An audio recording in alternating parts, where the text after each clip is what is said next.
여러분 안녕하세요. 반갑습니다. 테디쌤입니다. 우선 오늘도 조금 지난번 촬영처럼 좀 편하게 카페에서 촬영을 하려고 합니다. 이렇게 촬영하는 것도 좀 굉장히 편하게 듣기 좋다라고 하는 학생들 피드백이 있어가지고 한 번 더 좀 재밌는 주제 편하게 좀 이야기할 수 있는 걸로 영상을 촬영하려고 합니다. 우선 오늘은 테디쌤이 아시아나항공 다닐 때 어떤 점이 좋았고 어떤 점이 좋지 않았고, 그리고 다시 한번 승무원이 된다면 어떤 항공사를 갈 건지 거기에 대한 진짜 솔직한 이야기를 좀 하려고 합니다. 물론 제 개인적인 경험과 이 주관적인 가치관이 담겨 있는 건 사실이지만 또 여러분들에게 또 참고가 되고 또 재밌게 들을 수 있고 또 여러분이 나중에 항공사 정하는데 조금이라도 도움이 될 수 있다면 좋을 것 같습니다. 구독과 좋아요도 부탁해. 네, 서론이 길었는데 우선 다시 본론으로 돌아가 볼게요. 승무원이 되면 어떨까? 사실 지금 여러분들 마음가짐만 봐서는 그냥 되기만 하면 어디든 좋다, 정말 행복하다라고 생각하실 텐데, 사실 처음에는 너무 행복하고 좋죠. 세상을 다 가진 것 같은 기분이 들 거예요.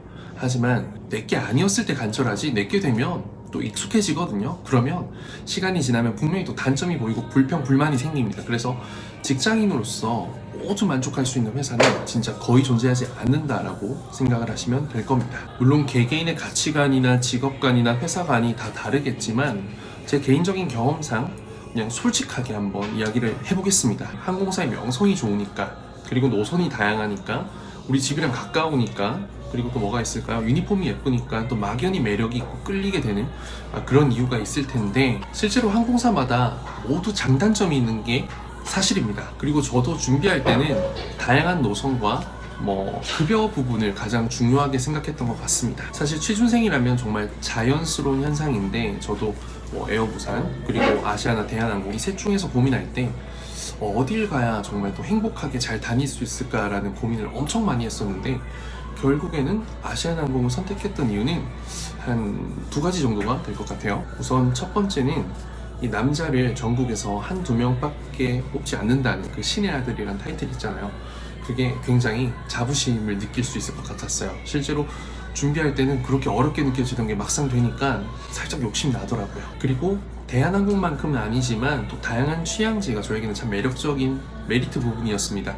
무조건 다양한 것보다는 이 중단거리 위주도 많지만 중장거리 노선도 어느 정도 있는, 근데 대한항공은 너무 장거리를 많이 간다라는 이야기를 많이 들어서 조금 좀 너무 힘들고 피곤하지 않을까라는 생각에 조금 보수적으로 생각을 했었거든요. 그런데 이게 또 다니다 보니까 아름다운 사람들, 참 따뜻한 이 항공사, 이런 건 알겠는데 스케줄적인 부분에서도 대한항공보다 훨씬 더 유리한 게 많았고, 또 급여 같은 것도 실제로 대한항공 같은 경우에는 제가 입사하고 난 조금 이후에 그 1년 뒤쯤에 하향 평준화가 됐어요. 전문대 기준으로 기본급이 내려가는. 그래서 급여 차이도 크게 많이 안 나게 됐거든요. 다 괜찮았는데 우선 이 첫 번째, 제가 앞으로 가장이 되고 또 평생 이 직장 생활을 했을 때는 어느 정도 위치 진급이 돼야 되는데 이 진급의 한계에 부딪히게 됩니다.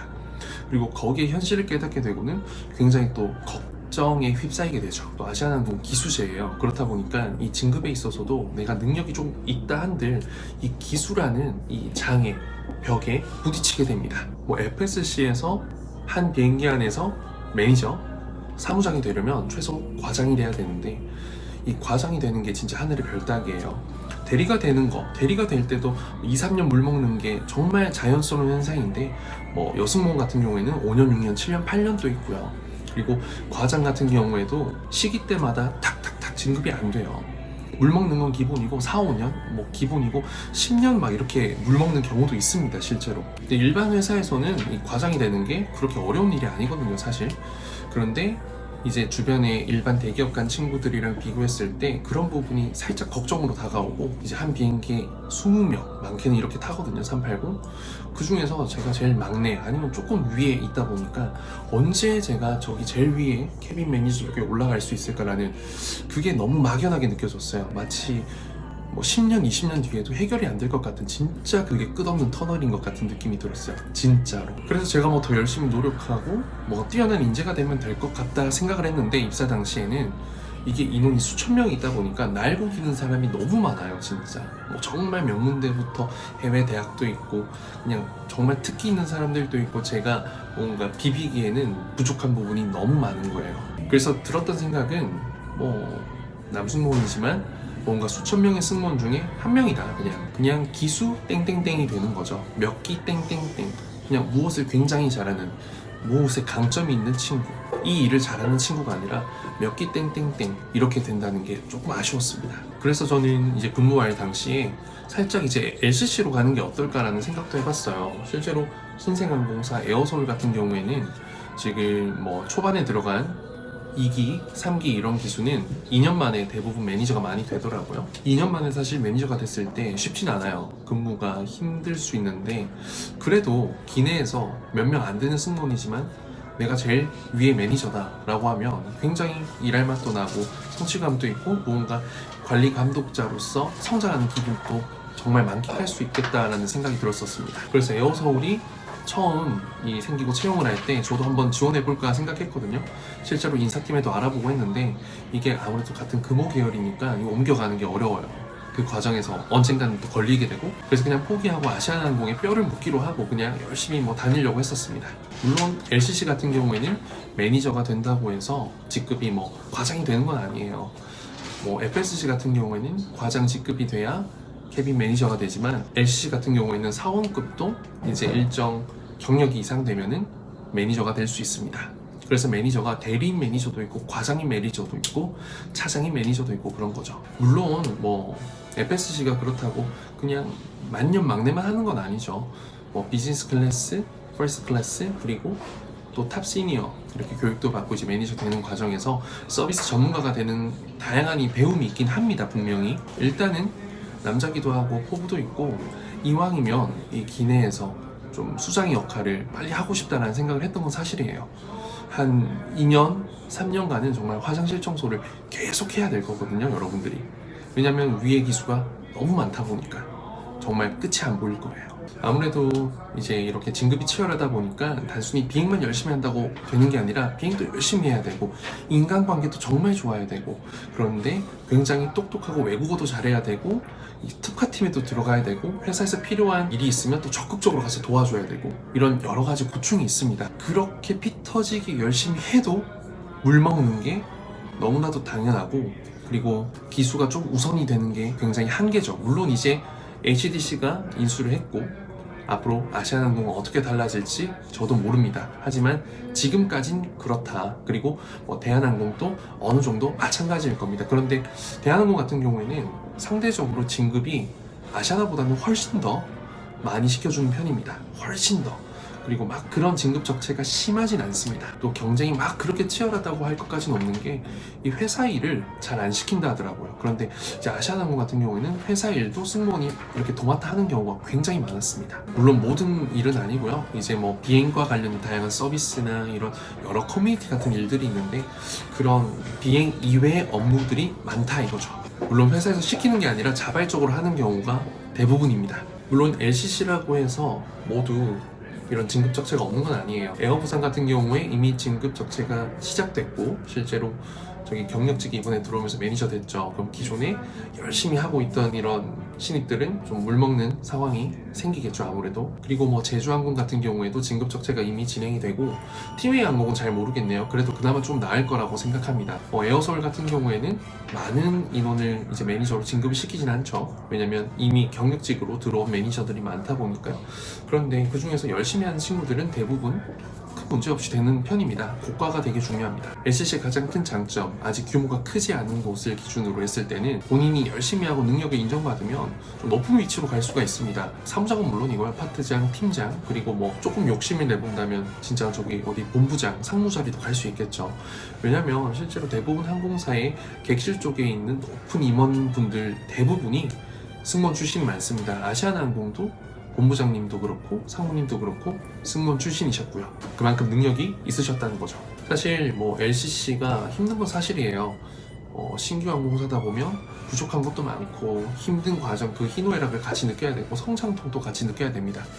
하지만 창립 멤버는 분명히 열심히 하고 큰 문제가 없다면 보상을 대부분 받게 되거든요. 실제로 제 학생 중에도 3사 합격한 친구가 있죠. 대한항공, 티웨이항공, 제주항공 이렇게 합격했는데 그때 이제 진심으로 제가 한번 제안을 했어요. 진짜 티웨이 가는 거 어떠냐? 진심이다. 정말로 진지하게 이야기를 좀 설득의 장문의 카톡을 한번 보냈었는데 사실 뭐 본인이 절대 또 경험해보지 않으면 대한항공 끌리잖아요. 매력이 있잖아요. 그래서 제가 막 적극적으로 뜯어 말리진 않았는데 그래도 이 티웨이 항공이 괜찮다라고 그 중에서 미래를 봤을 때 평생을 다닌다면 괜찮다고 생각했던 건 이 4년간의 제 경험과 여러 가지 생각들이 복합적이라서 정말 제 친동생이 간다고 하면 정말 뜯어 말렸을 정도로 한 번쯤은 다시 한번 생각해봤으면 하는데 그래도 일단 대한항공 가서 잘 다니고 있습니다. 그럼 된 거죠. 사실 뭐 파리, 뉴욕 가면 좋죠. 여행으로 갔을 때는 파리스, 뉴욕이지 그냥 이게 비행으로 가면 굉장히 힘들고 피곤한 곳이 됩니다. 물론 입사 초기에는 해외 나왔다는 거에 너무 행복해서 체력이랑 상관없이 막 여기저기 다 돌아다니고 뭐 추억도 쌓고 하겠지만 이게 시간이 지나고 연차가 쌓이면 행복함이 쭉 갈 수가 없어요. 너무 익숙해지고 당연해지고 피곤하거든요. 일단 몸이 피곤하면 그 어떤 것도 좋지 않아요. 몸이 아프면 만사 다 싫잖아요. 그런 거랑 비슷한 거거든요. 저도 그냥 뭐 방 안에서 그냥 드라마만 계속 보고 있던 적도 진짜 많습니다. 물론 개개인의 견해나 가치관은 다르겠지만 제가 뭐 긴 시간은 아닙니다. 4년이라는 시간 동안 비행을 하면서 느낀 게 있다면 연수가 덜 된 하지만 이제 조직은 아주 체계화가 되고 있고 회사가 돈도 조금 있고 굉장히 발전 가능성이 많아 보이는 그런 회사에 들어가서 초창기 멤버로 시작을 한다면 정말 좋지 않을까라는 생각을 조금 했습니다. 물론 뭐 스케줄의 어려움, 급여의 어려움 있겠지만 그 성장통을 함께한 만큼 보상은 분명히 되거든요. 그런데 이제 조심해야 되는 항공사는 에어필립이나 에어포항과 같은 임금 체불되고 이런 여러 가지 좀 아픈 사연도 있으니까 이런 부분은 조금 조심해서 우리가 항공사 공부를 정말 제대로 해두는 게 중요하겠죠.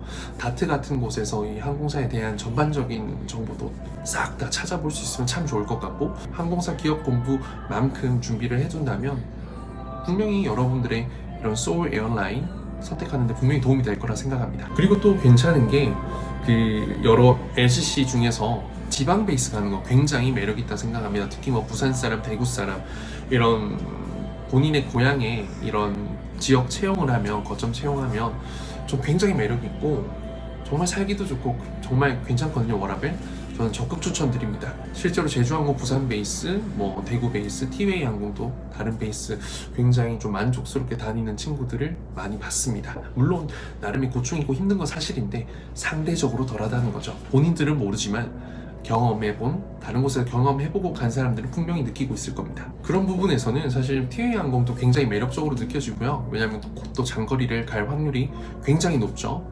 유럽, 미주 갈 거예요. 제 생각에는 거의 확정이고요. 실제로 주가를 한번 보세요. 그리고 뭐랄까 에어프레미아도 굉장히 또 매력적인 항공사 되지 않을까 싶습니다.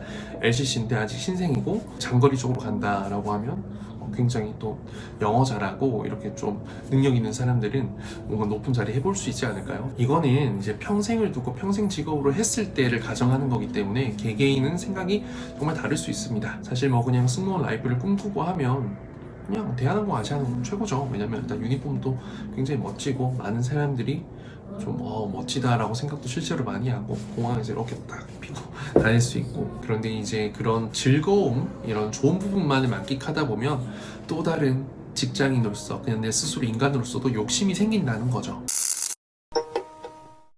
어쨌든 여러분들 열심히 준비하고 이제 12월 마무리돼 가는데 그 결실을 꼭 맺어서 여러분들이 원하는 항공사로 선택해서 갈 수 있는 여러분들이 되었으면 좋겠고요. 그리고 열심히 노력한 만큼 간절하게 그리고 누구보다 똑똑하게 준비했으니까 입사 후에도 원하는 위치까지 치고 올라갈 수 있는 그런 항공사의 크루셜한 인재가 되었으면 좋겠습니다. 단순히 부품, 부속품이 아닌 여러분들의 역할을 존재감을 확실히 드러낼 수 있는. 그럼 이번 영상은 여기서 마치도록 하겠습니다. 또 여러분들 궁금한 거 있으면 언제든지 댓글 달아주시면 제가 여러분들의 의견 반영해서 컨텐츠 만들도록 하겠습니다. 그리고 새로운 컨텐츠를 지금 제작하고 있거든요. 열심히 공부하고 이제 집으로 돌아가는 여러분들 이제 제가 직접 모셔다 드리면서 그 속에서 여러 가지 고민 이야기 듣고 실제로 상담도 하고 또 해결책도 드리는 의미 있는 컨텐츠를 제작 중이고, 지금 첫 번째 영상이 이제 곧 나올 거예요. 다음 주 중에, 늦으면 다다음 주. 한번 기다려 주시면 좋을 것 같아요. 예고편 나올 거니까 한번 확인해 봐 주시면 감사하겠습니다. 그리고 또 이에 대해서도 관심 있는 분들은 저에게 겐톡 주시면 감사하겠습니다. 그럼 또 뵙겠습니다. 안녕.